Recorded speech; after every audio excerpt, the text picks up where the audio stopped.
Salam hörmətli izləyicilər. Bugün mən sizinlə evdə çox asan üsulla fırın istifadə etmədən adi gündəlik yemək bişirdiyimiz tifal qazanda, qazın üzərində qısıq ateşdə gözəl çörək bişirməyi bölüşəcəyəm. Daha öncə sizinlə məhz bu qazanda biskvit bişirməyi də bölüşmüşdüm.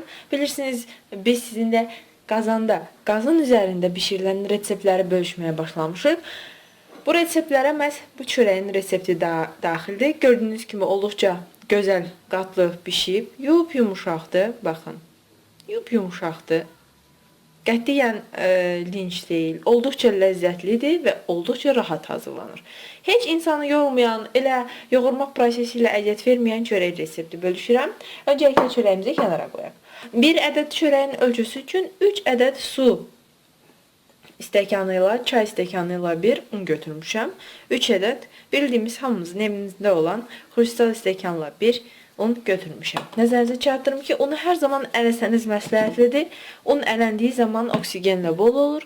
İçərisində olan oksigen çörəyin ümumiyyətlə bütün bişinti növlərinin daha yüksək keyfiyyətli olmasına gətirib çıxarır. İçinə 1 çay qaşığı pesok, şəkər tozu, 1 çay qaşığı duz,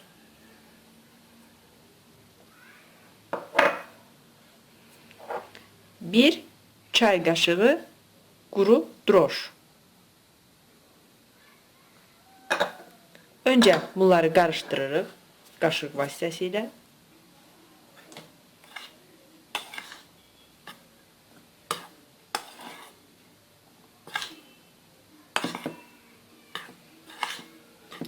Və 3 stəkan una, 1 bütöv stəkan, yəni 1 dolu, 1 dolunun tən yarısı, yəni stəkan yarım ilıq, otaq temperaturasından hətta biraz daha isti, təxminən 35-36 dərəcə istiliyində su istifadə edəcəyik. Nəzərinizə çatdırım ki, yoğurma prosesi olmur. Qaşıqla və yaxud vilka ilə sadəcə xəmiri qarışdıracağıq. Suyu da eləməz həmin stəkanla ölçü olaraq götürürəm. Öncə 1 stəkan suyu əlavə etdim.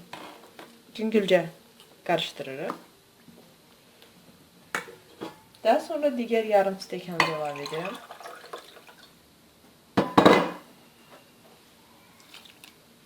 İndi isə qarışdırırıq. Ələ yapışan sulu, yumuşaq xəmir alınacaq. Bu sizi qorxuzmasın. Nəticə itibarilə biz onu əlimizdə yoğurmuruq. Qaşıq vasitəsilə qarışdırırıq. Ona görə də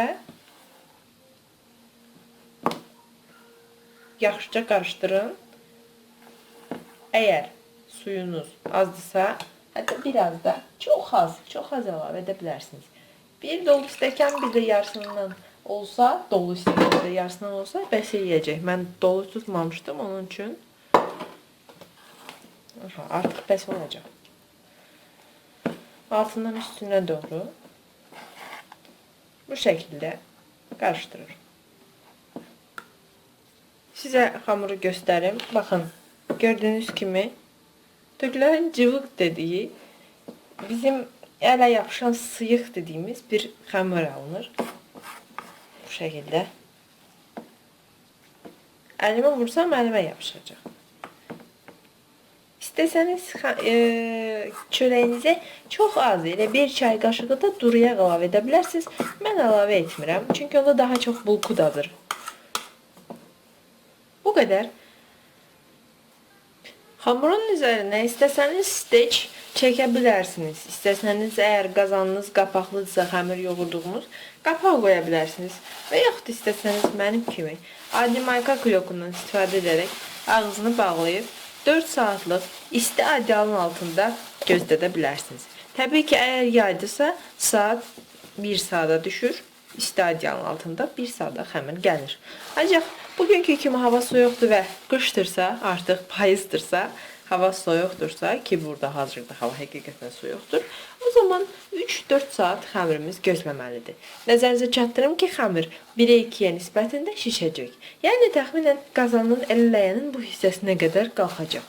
Şişdikdən sonra xəmiri Bişirəcəyimiz qabın içində də kündəyə salıb 15 dəqiqə, 20 dəqiqə kündədə saxlayıb sonra qazın üzərində bişirəcəyəm. Təbii ki, gözləyək. Öncə xəmirimiz gəlsin. Bəli, hörmətli izləyicilər, gördüyünüz kimi artıq xəmir gəlib. Paketin üzərinə qədər qalxıb. Mən indi paketi ehmalca açacağım. Daha sonra bıçaq vasitəsilə, küt bıçaq vasitəsilə, əslində kəsici bıçaq da var, amma küt paketi deşmir deyə daha rahat olur. Küt bıçaq vasitəsilə paketə yapışan yeri də təmizləyirəm, xəmir israf olmasın deyə. Bu şəkildə aralasanız heç yormadan xəmirlər paketdən aralanacaq.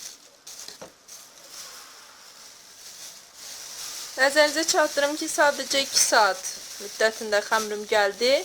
Daha doğrusu 2 saat yarım. Demək ki, heç 4 saat belə gözləməyə ehtiyac olmadı. Yəni şişdiyini gördüm. Vəziyyət yaxşıdır.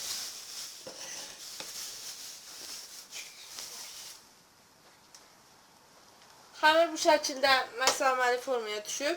Əlimizi indi hazırlayacağım, içində pişirəcəyim qabın içinə şotka vasitəsilə sliv için yağ çəkəcəyəm. Şotka vasitəsilə yağı, ərinmiş sliv üstünə yağdı. Yağı qabımın hər tərəfinə çəkirəm. Gördüyünüz kimi. Qabım tefalda, ancaq tefal olmağına baxmayaraq bu üsul həm çörəyin daha ləzzətli olmağına, həm yanmamağına, həm yaxşı içindən çıxmağına səbəb olur. Və içinə çox az un sərpirik. Bu şəkildə. Çox lazım deyil, unu sərpirik. Qazanı bu şəkildə tərpədirik ki, un hər tərəfinə yaxşıca yayılsın.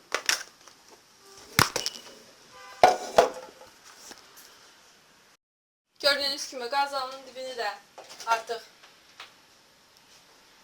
unladım, yağladım. İndi qazanı kənara qoyuram. Əlimizə bir balaca su vururuq.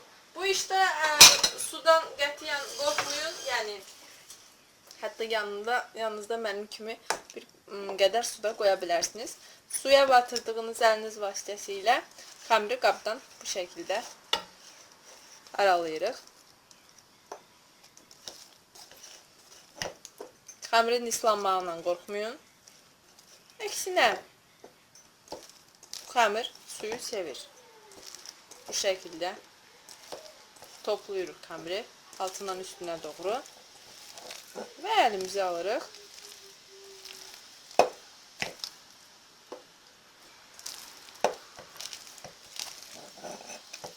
Artıq xəmirim kündəyə hazırdır.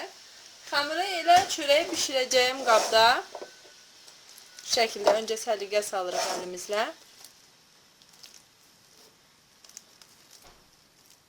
Altını yığıram. Pişirəcəyim qabda kündəyə qoyuram.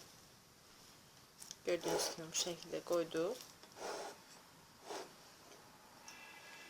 Biraz əlimə su vurub üzərindən bu şəkildə qazanın tabanına doğru kündə forması verirəm. Ağzını bağlayıram, yenidən bükürəm və 15-20 dəqiqə müddətində kündədə saxlayıram ki, bir daha xəmirim mayalansın. Artıq xəmiri çox da qalın bükmək lazım deyil. Hətta adi dəsmalla da büksəniz kafi olacaq. Bəli, hörmətli izləyicilər, gördüyünüz kimi artıq mənim xəmirim tamamən gəlib. Mən indi qazın üzərinə daha öncə sizinlə bölüşdüyüm kimi hər zaman pişintilərin altına foyqanı 4 qat alıyordum. Yadınızdadırsa, bütün kekslərin, pişintilərin altına bu üsuldan istifadə edirəm. Mən elə həmən foyqanı saxlamışam, məhz bunun üçün istifadə edirəm. Həmən foyqanı qoyacağım sırf qazın üzərinə. Vamodda qazın üzərinə foyqanı yerləşdirdikdən sonra qazanı da onun üzərinə qoyuram. Həzin kodda təxminən 30 dəqiqə müddətində, 20-30 dəqiqə müddətində nəzarətlə pişiririk. Hörmətli izləyicilər, mən indi çörəyim artıq gördüyünüz kimi qabın tam ağzına qədər qalxıb çıxıbdır. Amma bu üzü təbii ki ağ rəngdədir. Mən istəyirəm hər iki üzü pişsin. O zaman bir nazik təpsi götürürəm. Təpsinin dibində birazcık yağ çəkirəm. Daha sonra içine yağ çəkilmiş təpsinin içine çörəyimi tərs çevirəcəyəm. Hepsini mən çörəyin ağzına qoyuram. Çörəyi tərs çevirdim, hətta biraz dibi tutub. Mən indi o çörəyi yenidən ağzıaşağı formada həmən qabıma qoyacağım. Çörəyimizi qaba geri qaytardıq. Ağzını bağlayırıq. Təxminən 2-3 dəqiqədən sonra çörəyimiz hazır olacaq. Nəzərinizə çatdırım ki, qazın kodu hələ də aşağıdır. Altında folqa var və qazanda çörəyim hazır olmaq üzrədir.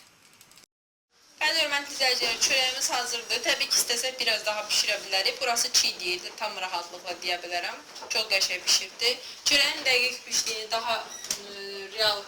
İndi isti olduğuna mən kəsmirəm. Bir neçə dəqiqədən sonra soyanda sizin üçün çörək kəsib daha dəqiqliyi ilə göstərəcəm.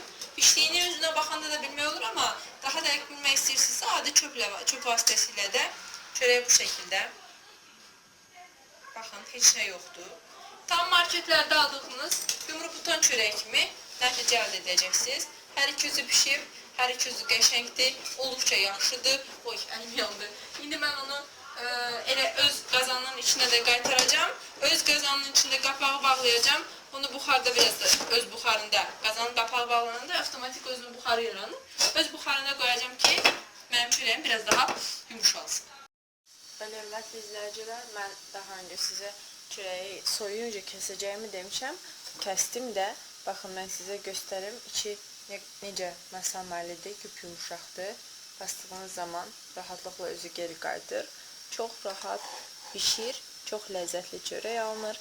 Çox deyim ki, yəni tez xarab olan çörək də deyil. Yəni isti vaxtında belə çöl şəraitində, yəni istidə heç soyuducuya qoymadan minimum 24 saat saxlaya biləcəyiniz ləzzətli ev çörəyimiz hazırdır.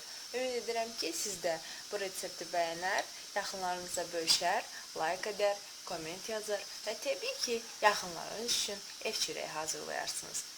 Hələlik, tezliklə, daha maraqlı reseptlərlə görüşmək üzərə.